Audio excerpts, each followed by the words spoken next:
Næst tekur til máls hv. 9. þingmaður Suðvesturkjördæmis, Þór Saari, og talar fyrir hreyfinguna.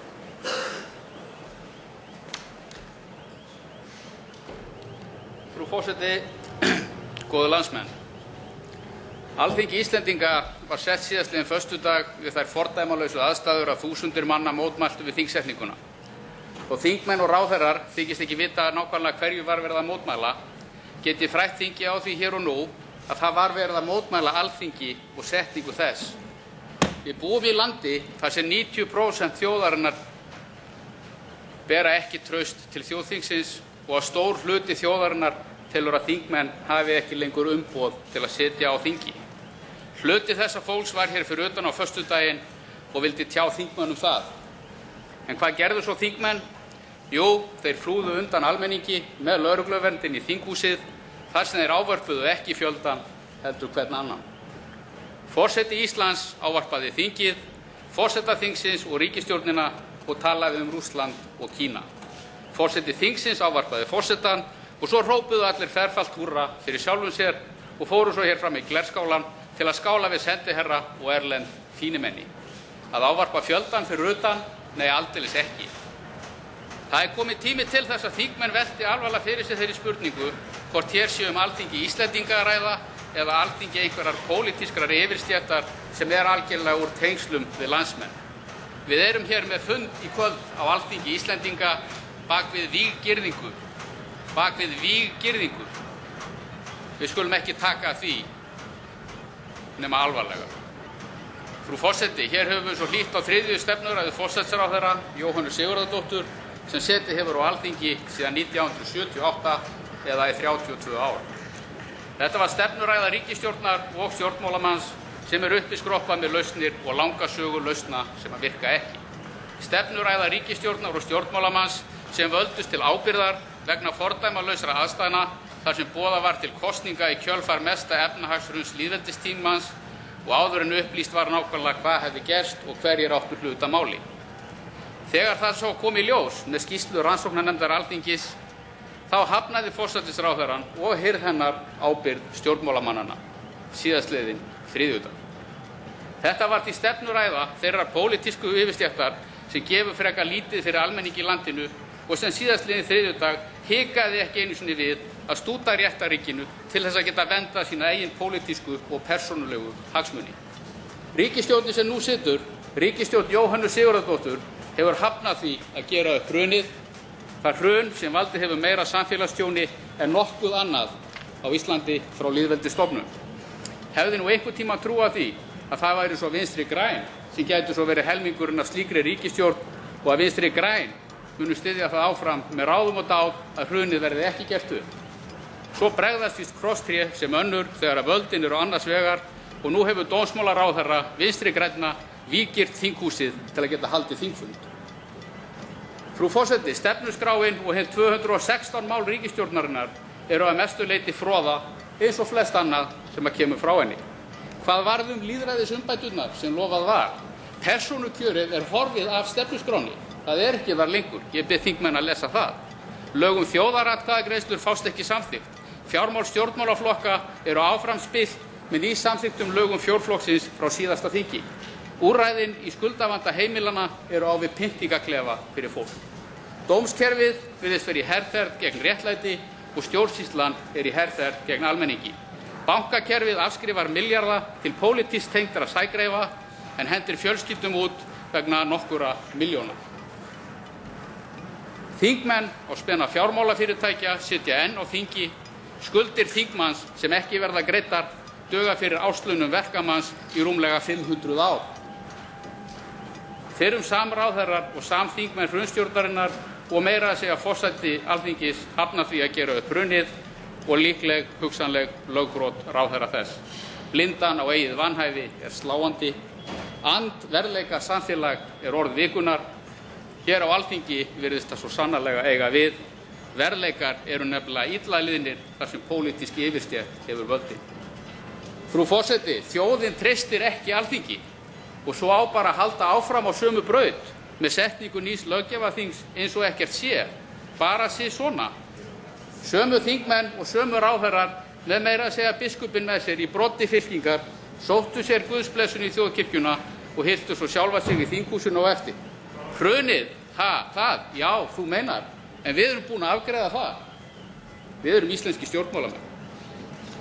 Frú forseti, þetta sama Alþingi og hafnaði því að gera upp hrunið og kaus að sýna almenningi réttlætinu og réttaríkinu löngutöng hefur hins vegar undir forystu forseta Alþingis ákveðið að krefjast saksóknar og lífstíðar fangelsis yfir 9 ungmennum. Ungmennum sem valin voru tilviljanakennt úr hópi fólks sem kom hér á þingpallana til að vara þingmenn við áframhaldandi stefnu. Ungmennum sem höfðu ekkert annað gert en reynt að ná eyrum alþingismanna sem allt og lengi vildu ekki hlusta. Alþingi sjálft hefur í millitíðinni samþykkt skýrslu og niðurstöðu rannsóknarnefndar Alþingis og skýrslu og niðurstöðu þingmannanefndar Alþingis þar sem það kemur skýrt fram að ungmennin höfðu rétt fyrir sér. Þau ættu því ef til vill jafnvel að fá fálkaorðuna fyrir hetjudáð. En Alþingi neitar að breytast og með forseta þingsins í broddi fylkingar virðist að þess í stað drifið áfram af einhverjum mjög óljósum og einkennilegum hvötum og krefst lífstíðar fangelsis yfir fólkinu. Það mikil reisn yfir þannig þingi, segi ég nú bara. Frú forseti, ég get því miður ekki með góðu móti lýst virðingu minni eða ánægju með Alþingi Íslendinga eða nokkursta fólk sem hegðar sér eins og ég hef tæpt á. Þetta er hins vegar starfsvettvangur minn og í samræmi við eiðstaf minn á stjórnarskráni mun ég leitast við að sinna starfi mínu. Hluti af því er að halda á lofti þeim stefnumálum sem við þingmenn hreyfingarinnar vorum kosin út á. Hreyfingin mun á komandi þingi leggja fram í 3. sinn frumvarp þjóðaratkvæðagreiðslur þar sem tiltekinn hluti landsmanna getur með undirskrift sinni krafist þjóðaratkvæðagreiðslna og þar sem 3. þingmanna getur vísað lagafrumvörpum til þjóðarinnar í atkvæðagreiðslu. Það eitt myndi koma í veg fyrir það ástand sem er hér fyrir utan núna. Þótt forystufólk ríkisstjórnarinnar og flestir þingmanna hennar virðist vera á móti lýðræðisumbótum, vonumst við samt til þess að enn séu hér inni þingmenn sem hafa kjark til að búa við aukið lýðræði og styðja frumvarp.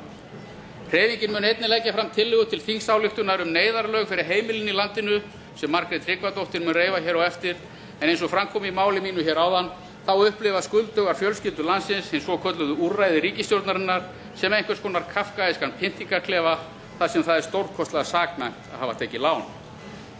Enn eitt mál hreyfingarinnar verður þingsályktunartillaga efnahagsáætlun utan skilmála Alþjóðagjaldeyrissjóðsins þar sem hægt verður að móta efnahagsstefnu í anda þess norræna velferðaríkis sem við viljum gjarnan vera en höfum aldrei orðið. Slík efnahagsstefna er óhugsandi án brottfarar Alþjóðagjaldeyrissjóðsins vegna þeirra krafna stórfelldan niðurskurð í heilbrigðis-, velferðar- og menntamálum sem ríkisstjórnin hefur verið svo duglega að fylgja og bera merki sér í nýframlögðum fjárlögum fyrir næsta ár og nýframlögðum samningi við Alþjóðagjaldeyrissjóðinn. Auk þess mun hreyfingin leggja fram frumvarp til laga fjármál stjórnmálaflokka þar sem meint peningaþörf stjórnmálaflokka er skilgreind að nýju og fjárframlögum frá fyrirtækjum sem og nafnlausum fjárframlögum er alfarið hafnað. Á nýafstöðnu þingi samþykkti fjórflokkurinn í enn einu samtryggingakastinu lög fjármál stjórnmálaflokka þar sem gert er ráð fyrir áframhaldandi nafnlausum fjárframlögum og fjárframlögum frá fyrirtækjum. Þessu hafnaði hreyfingin algerlega og lagði fram í staðinn mjög merkar tillögur þar sem gagnsæi í fjármálum stjórnmálaflokka er haft að leiðarljósi. Þeirri leið var hafnað af fjórflokknum en við munum ekki gefast upp með þetta mál. Í nýlegri skoðanakönnun kom fram að 68% þjóðarinnar er á móti framlögum frá fyrirtækjum til stjórnmálamanna og stjórnmálaflokka og að 79% þjóðarinnar er á móti nafnlausum framlögum. Fjármál stjórnmálaflokka snúast grundvöll lýðræðisins og eru ekki einkahagsmunir stjórnmálaflokka og stjórnmálamanna. Að auki mun hreyfingin leggja fram frumvarp fiskmarkaði og að öllum afla sem veiddur úr sameiginlegum fiskveiðikvóta verði landað á innlenda uppboðsmarkaði með undantekningum fyrir mikið unnin afla frystiskipa. Eins verður skilið milli veiða og vinnslu þannig að öll fiskvinnslufyrirtæki kaupa einn sinn fisk á markaðsverði hverju sinni. Þessi einfalda breyting ein og sér mun ekki kosta neitt en mun samkvæmt útreikningum skila sér í 500 nýjum störfum við fiskvinnslu og 200–300 afleiddum störfum til viðbótar en 35–40.000 tonn af fiski eru flutt út óunnin á hverju ári. Frú forseti, ágætu samþingmenn, góðir landsmenn. Serimóníurnar hér í þinginu í dag og á föstudaginn eru vel skipulagðar og vel varðar af lögum, hefðum og lögreglunni. Því miður er þannig komið fyrir Alþingi að það snýst meira og minna form en ekki innihald. Pólitísk samtrygging, spilling, óheiðarleiki, yfirgangur, óheilindi og vanhæfni eru mínar upplifanir á Alþingi. Ekki alltaf en allt of oft. Leikreglur dagsins og form, serimóníur og sýndarmennska breyta engu þar Keisarinn er nefnilega ekki í neinum fötum, ekki nú frekar en í ævintýrinu forðum. Það athæfi sem átti sér stað hér síðastliðinn þriðjudag í atkvæðagreiðslum ráðherraábyrgðina þegar algjörlega vanhæfir þingmenn og ráðherrar greiddu atkvæði var til marks það hvað þeir eru tilbúnir til að ganga langt til að vernda hvern annan. Slík siðblinda mun á komandi þingi endurtaka sig eftir þörfum. Á Íslandi heitir þetta því fína nafni að vera í stjórnmálum. Þannig stjórnmál eru hins vegar algerlega óboðleg. Þannig stjórnmálum hafnar hreyfingin og mun alltaf gera.